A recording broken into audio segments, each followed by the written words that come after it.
it's Reagan, and today I am making a holiday-inspired video for you last-minute Christmas shoppers. That's right, I am making my Reagan holiday gift recommendation video. So how I've decided to structure this is basically give book recommendations based on genre for whomever it is that in your life that likes that genre. So like I got something for science fiction, I got something for middle grade, I got something hopefully for everyone.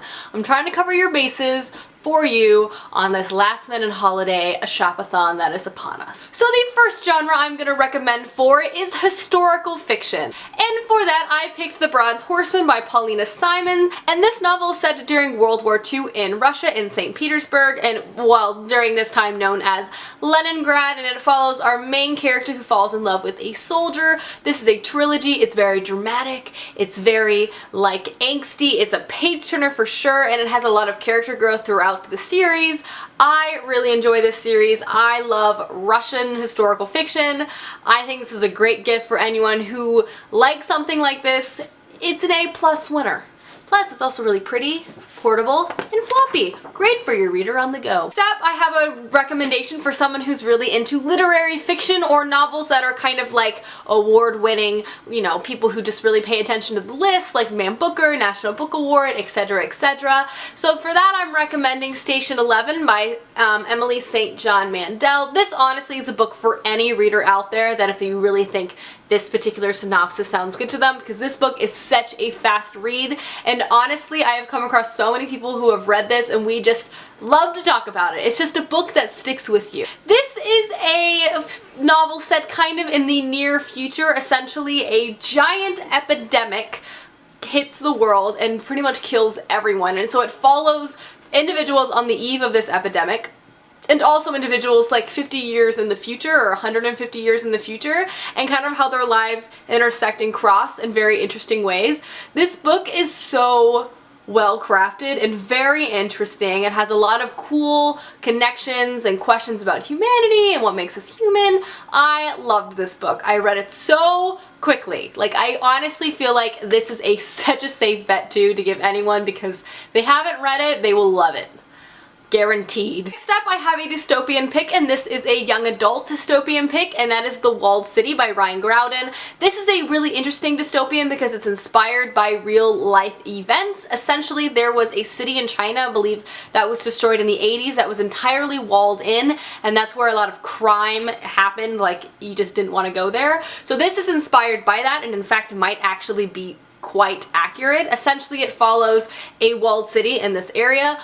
You can't leave. Once you're in there, it is a place of extreme crime, prostitution, all things like that. And this particular novel follows 3 different perspectives. A young girl who has been sold into sex slavery, another girl who's trying to save that girl from sex slavery, and a young man who has a bit of a mystery surrounding him. And this novel is a standalone, which is really great, so you don't have to worry about them having to go out and buy the rest of the series. It's very fast-paced, it's extremely well researched, and I think it has some really interesting complex plot points that a lot of YA generally tries to deviate or not talk about, which I really respect. I really like Ryan Groudon's writing. I think she's very great. And how can you resist the run fast, trust no one, always carry your knife tagline? It's a great novel. Next up, I'm gonna recommend some contemporary, and for that I'm picking The Shock of the Fall by Nathan Filer. I've actually done a full review on this because that's how much I love this. This particular contemporary novel deals with mental illness, and it's honestly amazing. It follows a young man as he deals with his past and also his diagnosis of schizophrenia, and it's kind of written in a memoir fashion, written out of order, and you're kind of piecing together his life story as he's telling it to you. It's quite beautiful. It's a very fast read, and it has very interesting formatting. It jumps back and forth from being written on a computer to a typewriter, and that's actually quite important to the plot.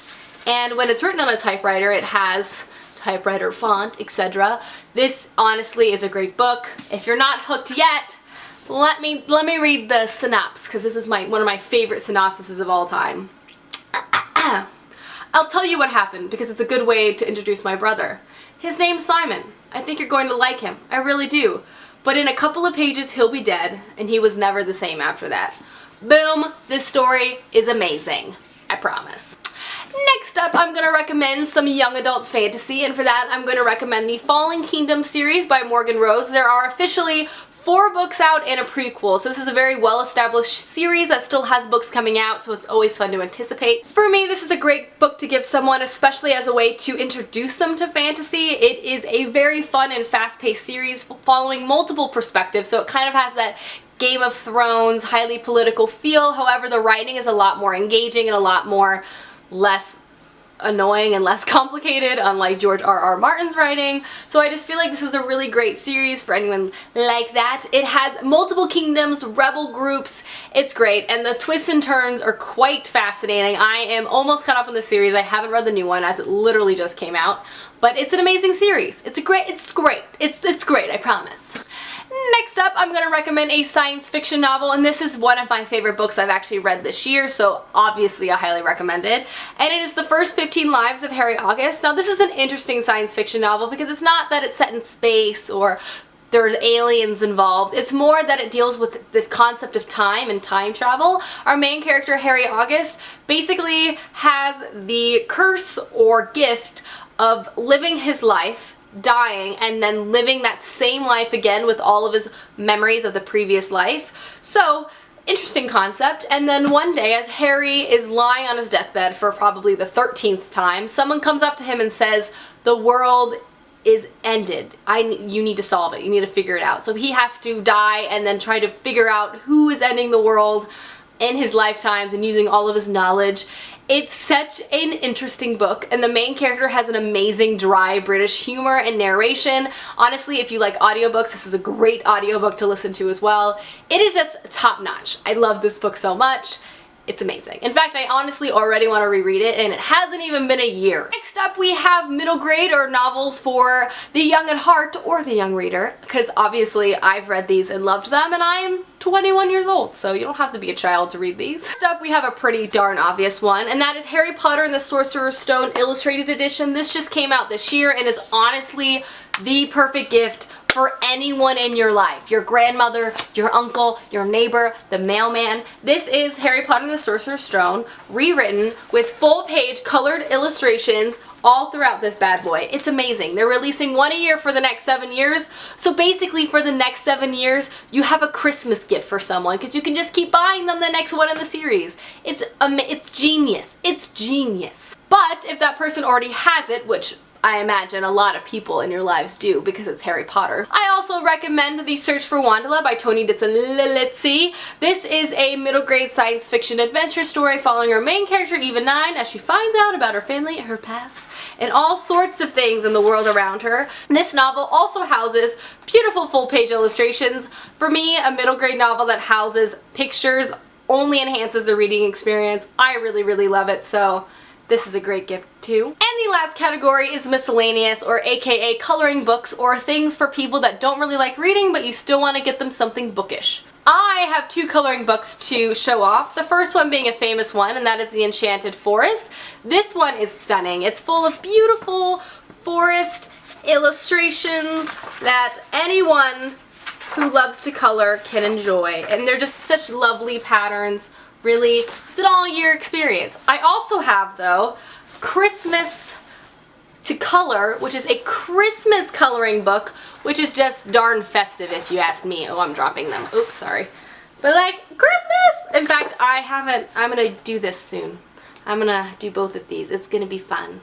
I like to color. Alrighty guys, that is my all genre Christmas reading gift guide. Let me know down below what you're getting your family for Christmas. Unless they have potentially the ability to see it, then keep it a secret. I'll also leave down below my newest vlog over on my vlog channel. Watch it if you care, if you want to. I'm pretty interesting sometimes. Anyway, I hope you guys have a wonderful holiday season, and I will see you soon with another video soon. Goodbye!